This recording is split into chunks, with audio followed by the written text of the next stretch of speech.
I, a 32-year-old woman, have been married to my husband Ryan, who is 35 years old, for 4 years now. My background is quite different from Ryan's. I come from a broken family where my mother struggled with addiction, and my father had to care for me and my sister. Unfortunately, my sister chose to live with our mom and also became addicted, leaving me with a sense of isolation. In contrast, Ryan's family is a tight-knit and extensive clan. He has a brother, 3 sisters, numerous uncles and aunts, all of whom are incredibly close. They celebrate Christmas together every year, which is a heartwarming experience. I'm truly grateful not only for Ryan, but also for his family.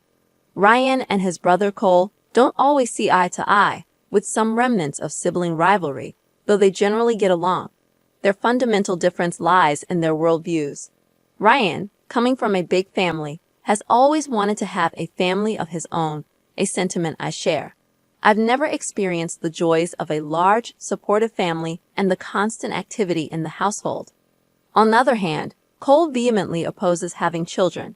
He and his wife, Ruth, refuse to have kids or even be around them, which has become a major point of contention between Ryan and Cole. Things took a turn for the worse when I became pregnant. While everyone in the family was ecstatic and in celebratory spirits, Ruth and Cole acted as though a great tragedy had befallen me. Their comments were hurtful, suggesting I should plan a farewell party instead of a baby shower because I'd be saying goodbye to my life. They also made insensitive remarks about how I'd become fat and ugly for the rest of my life.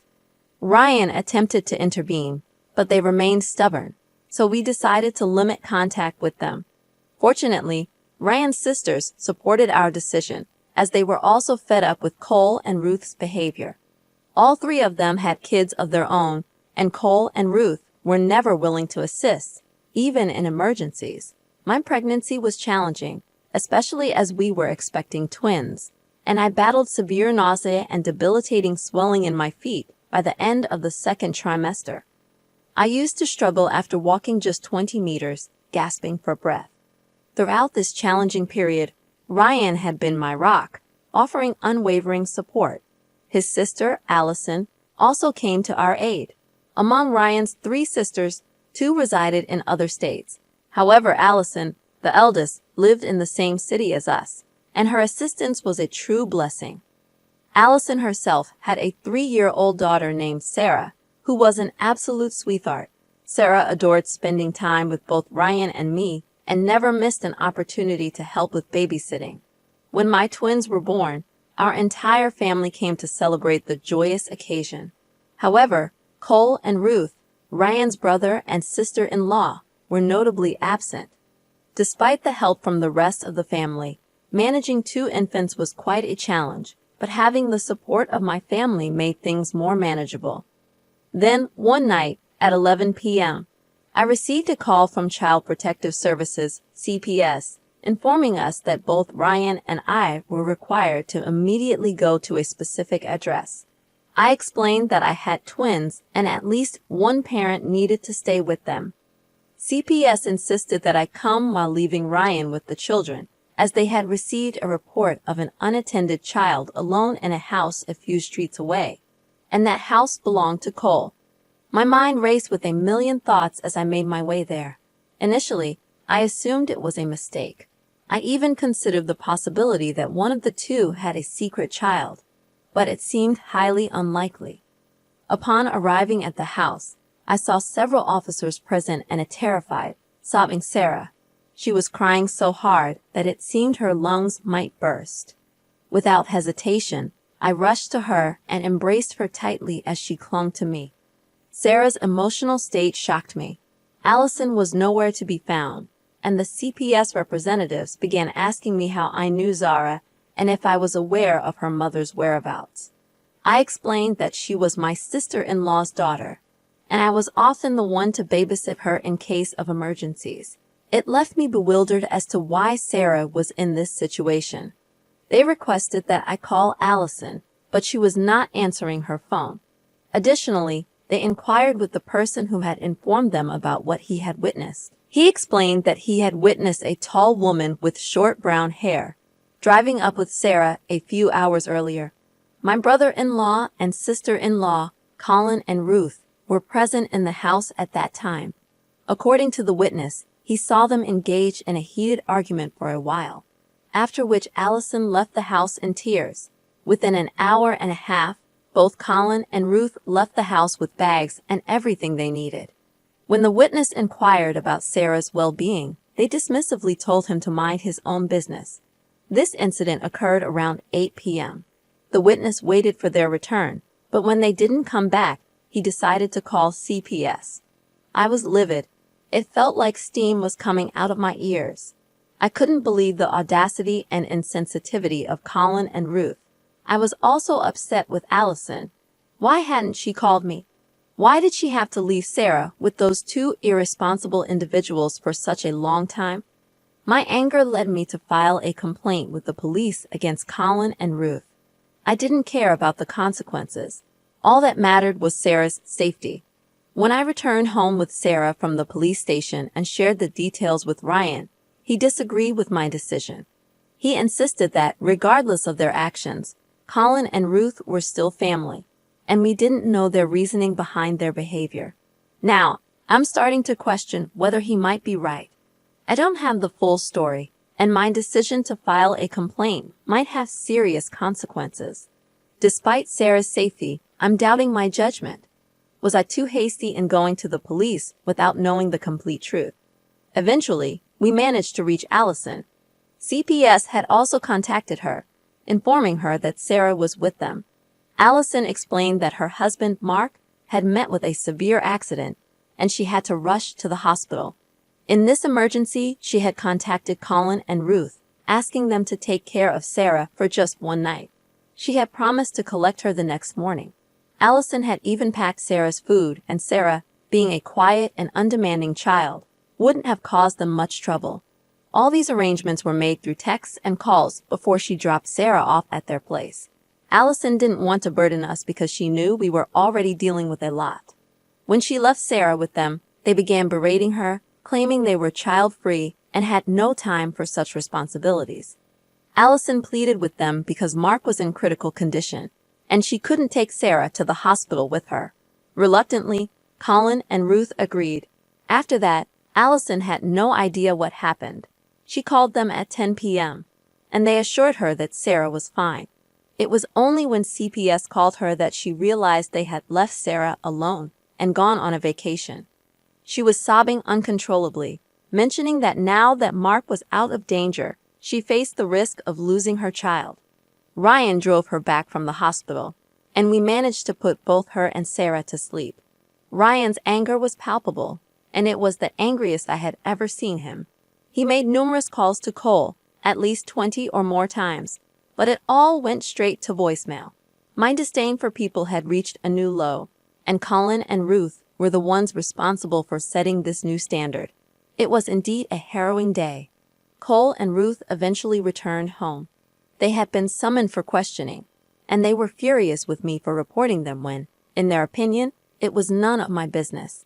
I firmly told them to back off, emphasizing that their child-free status should not take precedence over helping the family in times of such distress. Their child-free choice should not outweigh the safety and well-being of a 3-year-old child. I stressed that anything could have happened to Sarah while she was left alone in a house that was not child-proof. I urged them to reconsider their priorities. Fortunately, the police officer understood Allison's situation, and although Cole and Ruth were let off with a warning, they had to pay a hefty fine. Currently, we are not on speaking terms, and I couldn't be happier. It has been a month since Mark's accident and the entire ordeal. He is getting discharged today. Sarah had been mostly living with us during this time, and she caused no trouble at all. Allison is understandably exhausted, so Ryan will be going to assist her. One of Ryan's other sisters has also come over to lend a helping hand. This has undoubtedly been a tough period for the family, but we made it through. Everyone, including my mother-in-law and father-in-law, has distanced themselves from Cole and Ruth. To be honest, they deserve it. I am simply relieved that the nightmare is over. Regardless of what happened, Sarah is Allison's responsibility, and she should not expect others to make exceptions for her. She is the parent, and she needs to be prepared. I completely understand that some people choose to be child-free, but sometimes you do things for others even if it makes you uncomfortable or annoyed. That's how relationships are built and maintained. It's disheartening to see how selfish they have been. You're definitely not the one at fault here. Neither your brother-in-law nor your mother-in-law have acted like rational and responsible adults, and they had this coming.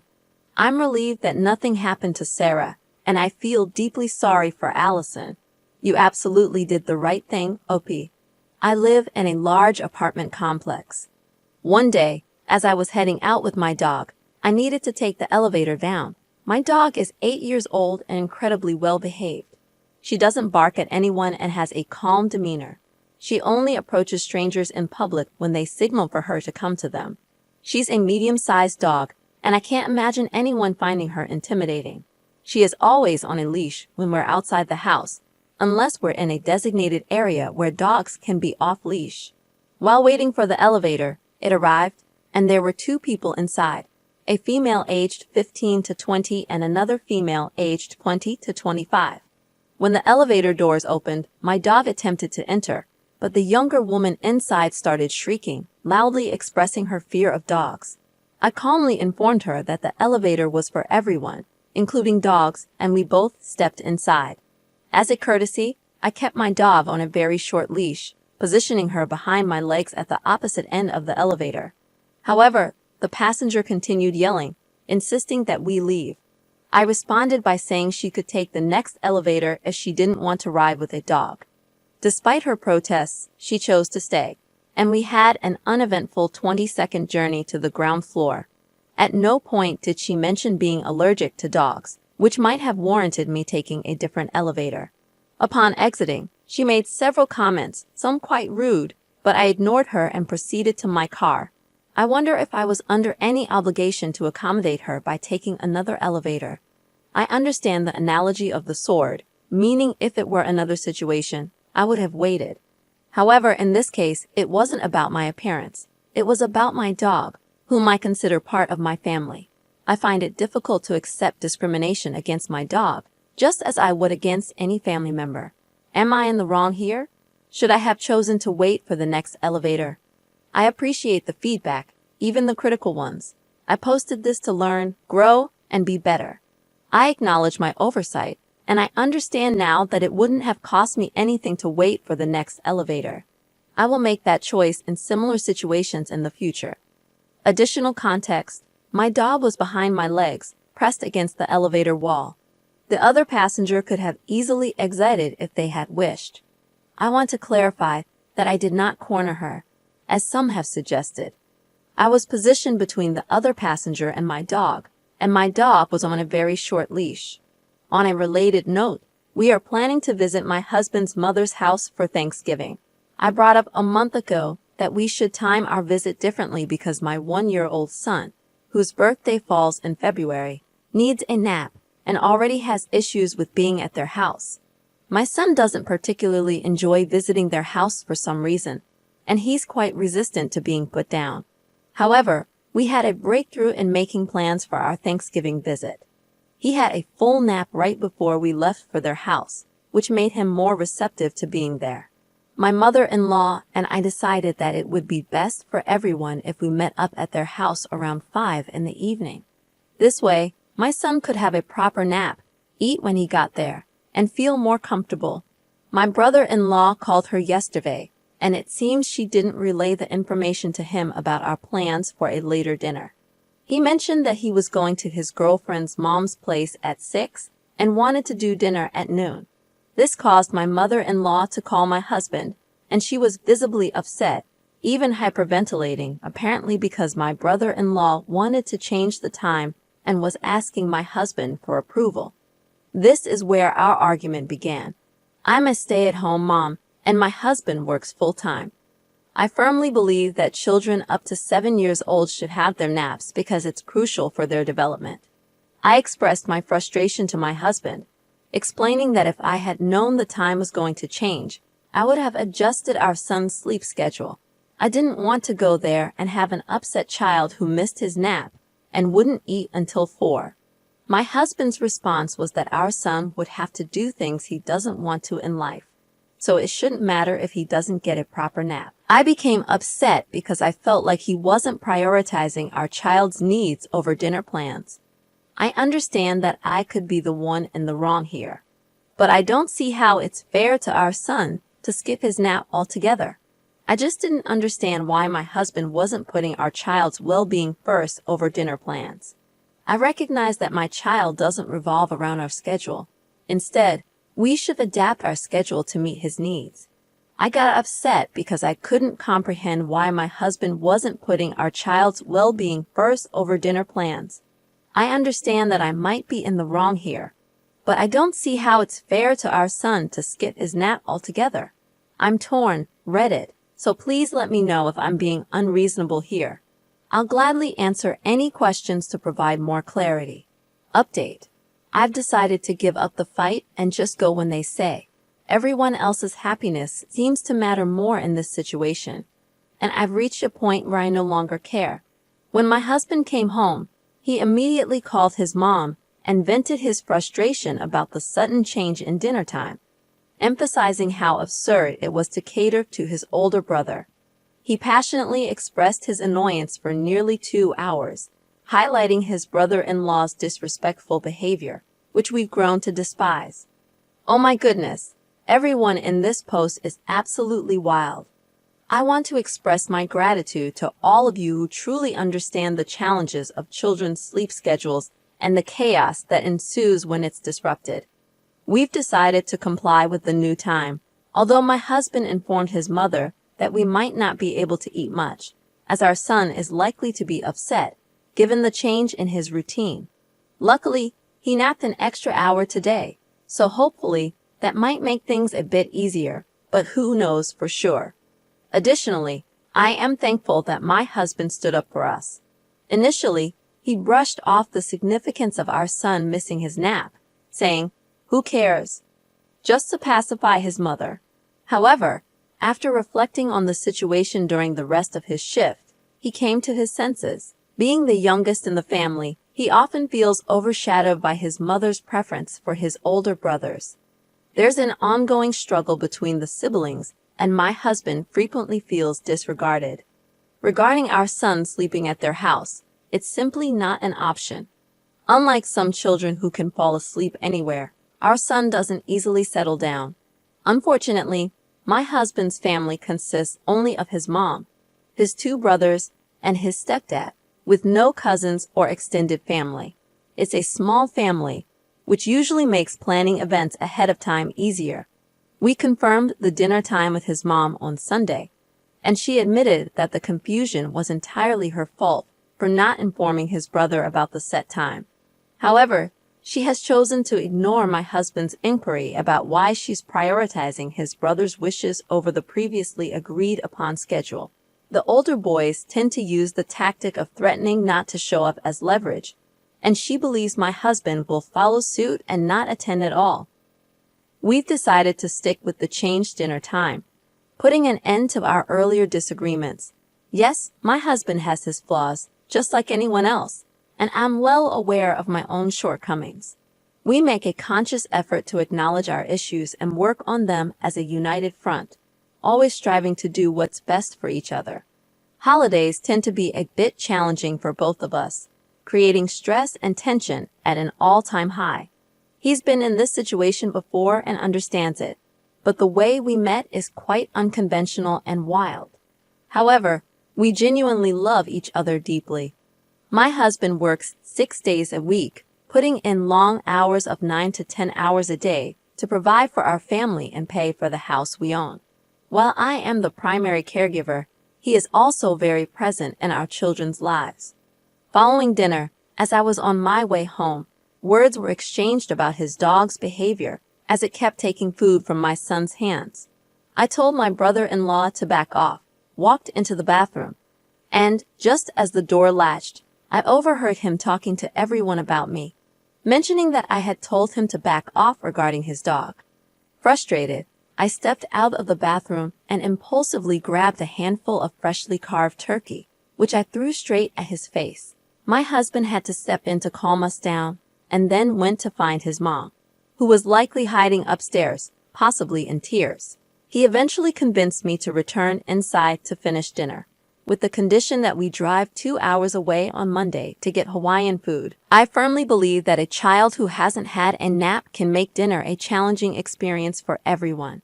Your mother-in-law knew and understood this, which is why she agreed to change the dinner time. If you go and your son misbehaves, make sure your husband and brother-in-law step up and deal with it. What are your thoughts on today's stories? Feel free to share your opinions in the comments below. Don't forget to leave a like and subscribe, as it greatly supports the channel.